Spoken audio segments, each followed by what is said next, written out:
Koordinat. Koordinat. Apakah ia koordinat? Daripada perkataan koordinat, iaitu dua huruf O, telah menggambarkan seperti nilai koordinat, iaitu 00. Betul? Dan merujuk kepada definisi daripada Dewan Bahasa Pustaka, koordinat adalah pasangan nombor yang menentukan kedudukan sesuatu titik pada ruang yang ukurannya diberikan. Dengan erti kata lain, koordinat adalah satu kaedah untuk menentukan kedudukan lokasi pada sesuatu titik di atas permukaan bumi. Ingin mengetahui bagaimana koordinat tercipta? Apakah kegunaannya? Dan apakah sistem koordinat di Malaysia?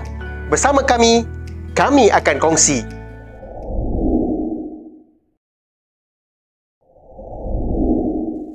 Dengan adanya nilai koordinat, kita dapat mengetahui sesuatu kedudukan atau lokasi di permukaan bumi. Contohnya, kalau berada di darat, senanglah kita nak cari lokasi. Mudah sebab ada rujukan. Seperti rujukan tepi jalan, depan kedai mamak. Tapi kalau di lautan ataupun di udara, macam mana nak tahu lokasi? Adakah nak bagi tahu kapal terbang kita sekarang berada di tepi awan sekian-sekian? Kan susah. So, sebab itulah dengan sistem koordinat kita dapat dan mengetahui di mana lokasi kita dengan tepat. Dan daripada mana asal usul ataupun idea wujudnya sistem koordinat ini? Ia tercipta atau dapat idea daripada seorang ahli matematik yang terkenal pada abad ke-16. Dia berasal daripada Perancis, iaitu dikenali sebagai Descartes. Beliau dapat idea itu ketika sedang baring dan lihat di shilling, ada seekor labah-labah di shilling. Dan dia pun terfikir, di manakah kedudukan labah-labah ini? Dari situlah terciptanya cabang matematik geometri koordinat yang mempunyai satu set pasangan nilai daripada paksi X dan paksi Y yang dikenali sebagai Sata Cartesian, di mana sistem koordinat Cartes yang digunakan dalam geometri sata dan algebra dinamakan sempena nama penciptanya. Bagi sistem koordinat yang akan kita huraikan nanti, nilai koordinat berkenaan diperolehi daripada satelit, di mana satelit akan memancarkan isyarat kepada penerima, iaitu kita, ke atas sesuatu alat untuk memperolehi nilai koordinat. Dan sistem yang digunakan ataupun satelit itu adalah dikenali sebagai GNSS, iaitu Global Navigation Satellite System, atau dalam bahasa Malaysianya, sistem satelit penentu dudukan sejagat, ataupun yang selalu kita panggil ataupun yang selalu kita sebut adalah GPS, iaitu Global Positioning System. Sistem satelit GNSS memberi maklumat penentu dudukan geospasial, iaitu latitude, longitude dan altitude, di mana ia beroperasi selama 24 jam sehari dan memberi perkhidmatan yang percuma kepada pengguna. Dan apa bezanya antara GNSS dan GPS? Ia merupakan dua perkara yang berbeza, di mana GNSS adalah merangkumi jenis sistem satelit, dan sistem satelit ini mengorbit di permukaan bumi dan memberi isyarat transmisi yang berterusan untuk membolehkan pengguna menentukan kedudukan. Manakala GPS adalah salah satu komponen dalam GNSS, atau nak bahasa mudahnya, GPS ni adalah jenama sesuatu sistem satelit yang dibangunkan oleh Amerika Syarikat. Itulah bezanya di antara GNSS dan GPS. Sebab itulah kita biasa menggunakan istilah GPS berbanding GNSS. Sebab GPS ni adalah produk yang pertama dikeluarkan dan istilah ini selalu digunakan oleh kita berbanding dengan GNSS.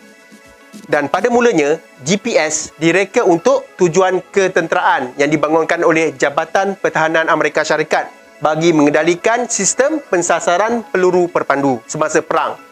Dan nilai koordinat ni memang rahsia pada masa itu, dan untuk mengetahui nilai pun tidaklah berapa tepat yang diberikan oleh Amerika Syarikat kerana ia dikawal oleh pihak USA atas isu keselamatan dan ketenteraan. Dan untuk nilai koordinat yang dahulunya dimonopoli oleh Amerika Syarikat iaitu sistem GPS, kini dah hampir ada 127 satelit yang aktif di angkasa.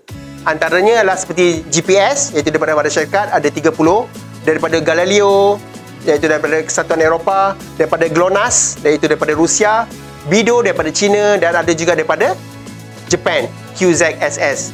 Dan satelit-satelit ini beredar di angkasa untuk memberi nilai koordinat kepada pengguna. Perasan atau tidak, sebenarnya hari-hari kita bawa alat untuk menentukan nilai koordinat. Perasan tak? Kita gunakan telefon pintar kita untuk mendapatkan nilai koordinat. Dan kalau dahulunya di telefon, di skrin tu ditulis GPS dan kini diganti kepada location.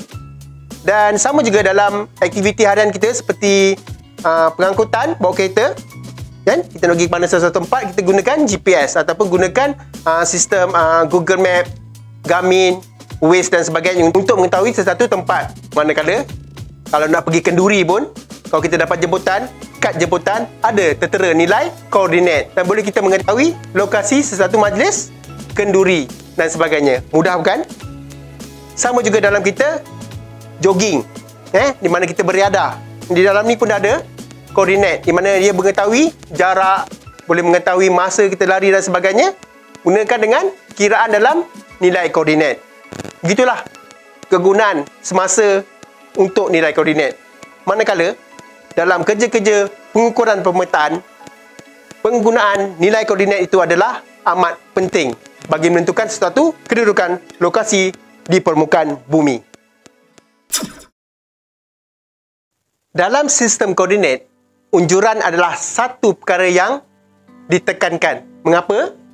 Ini kerana unjuran diperlukan bagi masalah memetakan sistem koordinat dalam bentuk 3 dimensi ke permukaan yang rata, di mana biasanya peta yang kita gunakan adalah di dalam bentuk 2 dimensi dan adalah agak mustahil untuk menukarkan sfera iaitu bentuk bumi itu ke permukaan rata tanpa melibatkan erotan unjuran.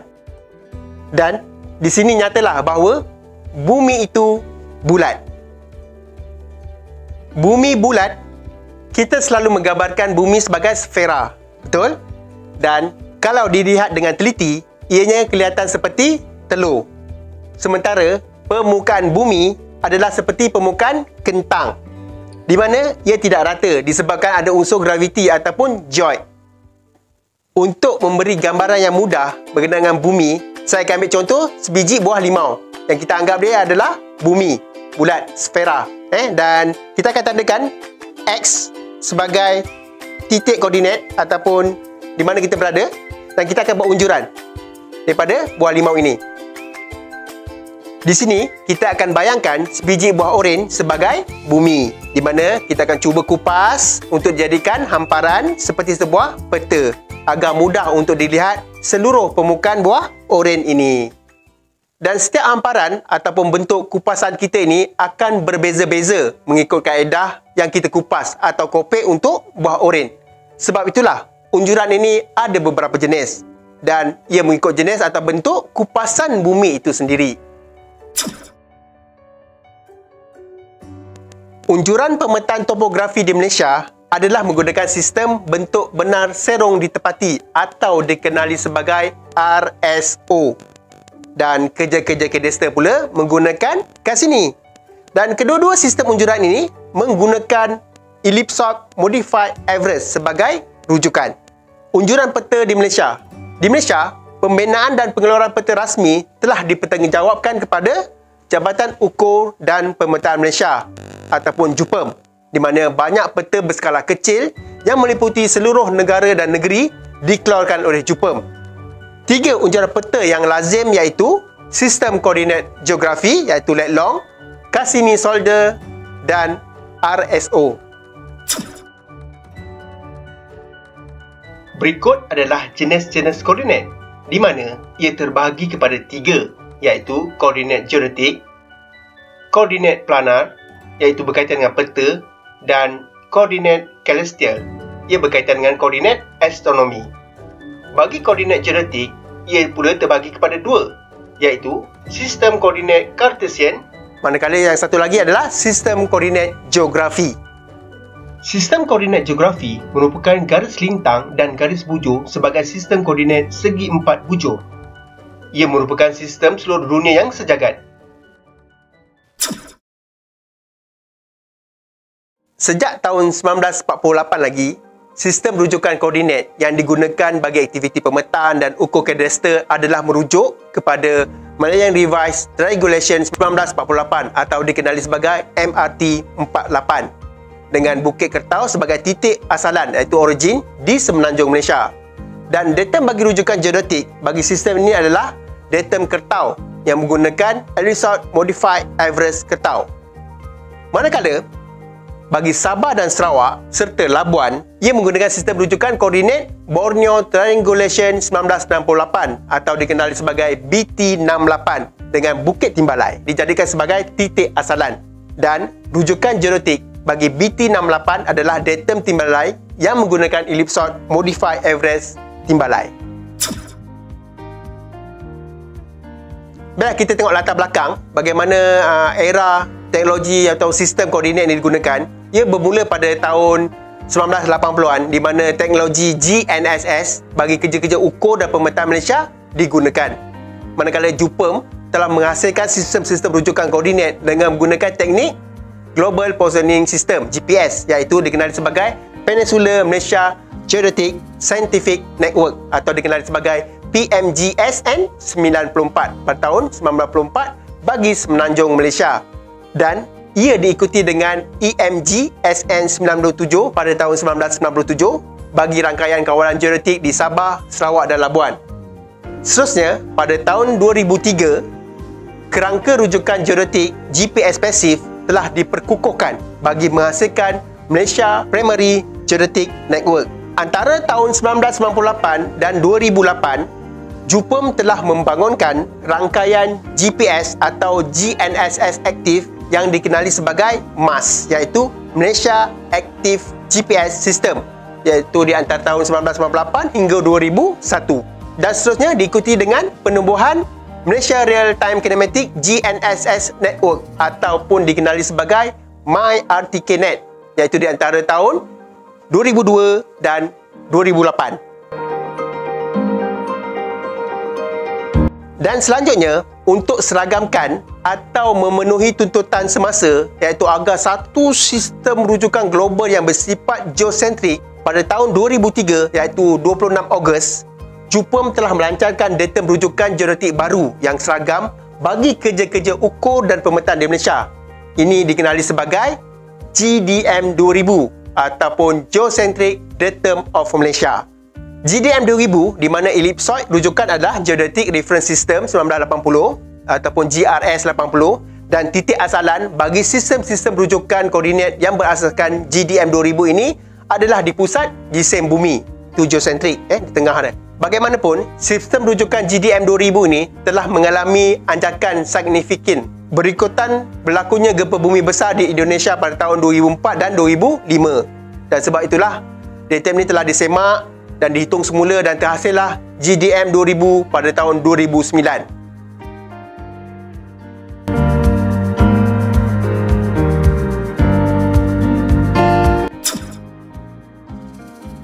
Sistem koordinat di Malaysia pada asalnya mempunyai origin sendiri pada setiap negeri dan ia pula tidak merujuk pada satu sistem triangulasi yang sama.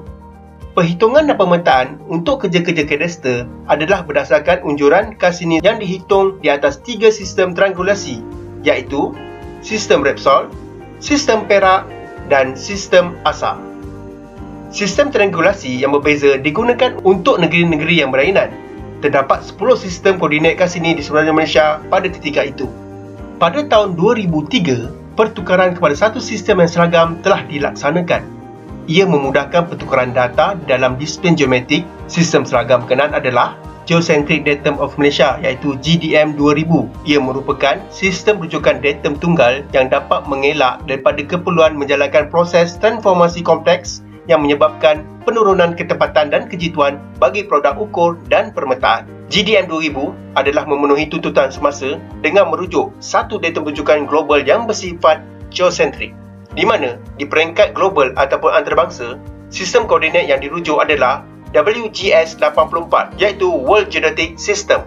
Walaupun kita telah menggunakan satu rujukan sistem koordinat iaitu GDM 2000, sistem-sistem terdahulu iaitu sistem koordinat Cassini negeri masih digunakan, terutamanya pada pelan akui iaitu PA lama, di mana nilai-nilai koordinat di PA lama ini masih digunakan bagi menentukan nilai koordinat bagi negeri berkenaan. Tetapi nilai koordinat lama ini perlulah melalui proses pertukaran koordinat untuk mendapatkan nilai koordinat semasa, iaitu bagi kerja-kerja pengukuran dan permetaan.